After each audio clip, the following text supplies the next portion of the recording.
윤 대통령은 48차례에 걸쳐서 민주당을 거론했습니다. 계엄의 정당성을 주장했는데 계엄이 이전의 계엄과 다르다. 그러면서 야당의 폭주로 인한 지금이 바로 국가 비상사태라고 주장을 했습니다. 목소리 직접 들어보겠습니다.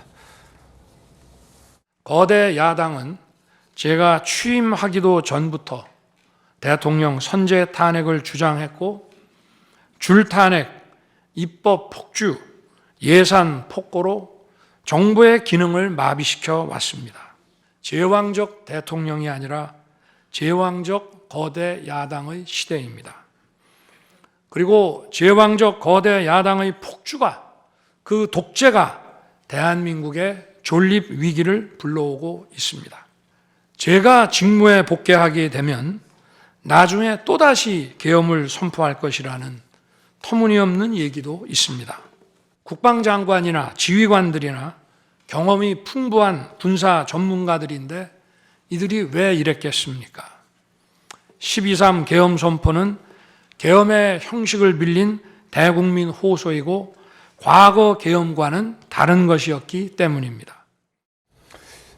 일각에서 제기되고 있는 직무 복귀했을 때 또다시 계엄을 할 것이다라는 그 지적에 대해서는 그럴 리가 절대 없다라는 부분을 강조했고, 그리고 어제 변론 중에서 악의적이고 야당의 그간의 행태, 악의적이었던 행태를 좀 비판했는데 그 모습들 중에서 결정적인 몇몇 장면들을 저희가 좀 모아봤습니다. 영상으로 확인해 보시죠.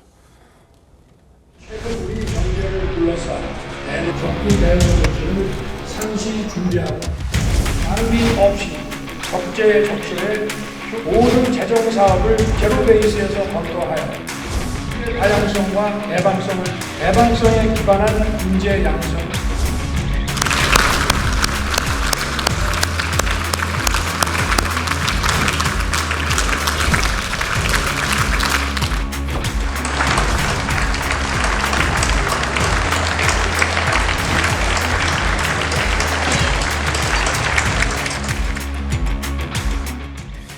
송영길 변호사님, 지금 뭐 저 모습뿐만 아니라, 패싱하는 모습뿐만 아니라 사실 우리 국민들 많이 기억하실 텐데 29번의 탄핵 소추, 그리고 입법 폭거, 그리고 예산 삭감, 뭐 여러 가지들 지금 윤 정부가 추진하려고 했던 일들마다 발목을 잡았던 부분들도 사실 윤 대통령 입장에서 봤을 때는 그게 이제 비상사태다라는 주장을 어제 했거든요. 어떻게 좀 보셨습니까? 저런 그 야당의 폭거는 마땅히 규탄되어야 맞는 것이죠. 29번의 탄핵 소추를 한 야당이 역대 어디가 있었으며, 또 뿐만 아니라 4조 원의 예산을 단독으로 삭감한 야당도 단 한 번도 없었습니다. 국정은 아랑곳하지 않고 정말로 힘자랑에만 몰두해온 것이 지금 이재명 대표 체제 민주당의 모습 아니겠습니까? 네. 100번을 잘못을 지적해도 모자라다고 생각합니다만, 다만 이제 그 수단이 계엄이었던 것이 문제인 것이죠. 그렇기 때문에 앞으로 이 이재명 대표가 과연 대한민국을 책임질 수 있는 사람인가, 여기에 대해서는 아주 집중적으로 의문이 제기가 될 겁니다. 오늘 그 한동훈 대표가 책이 출간된다고 하는데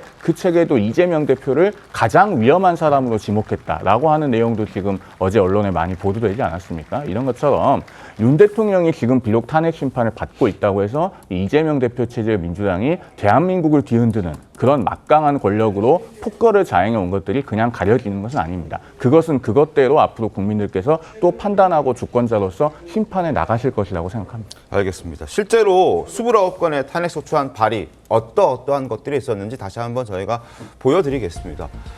윤 정부 출범 이후 29건의 탄핵 소추안 발의가 있었습니다. 총리, 장관, 감사원장, 그리고 몇몇 검사들까지. 그래서 13건이 강행 처리됐었고 그중에서 4건은 기각됐습니다. 이진숙 방통위원장, 이상민 전 행안부 장관, 안동환 검사, 이정석 검사, 이건 기각됐었고 지금 현재 심판 중인 것들만 9건이나 되는 그런 상황입니다.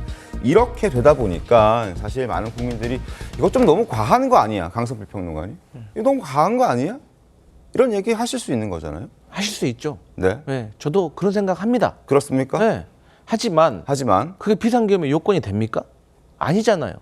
저는요, 앞으로 이제 이 탄핵 심판이 끝나고 나서도 윤석열 대통령의 비상계엄에 따른 형사재판이 진행될 겁니다.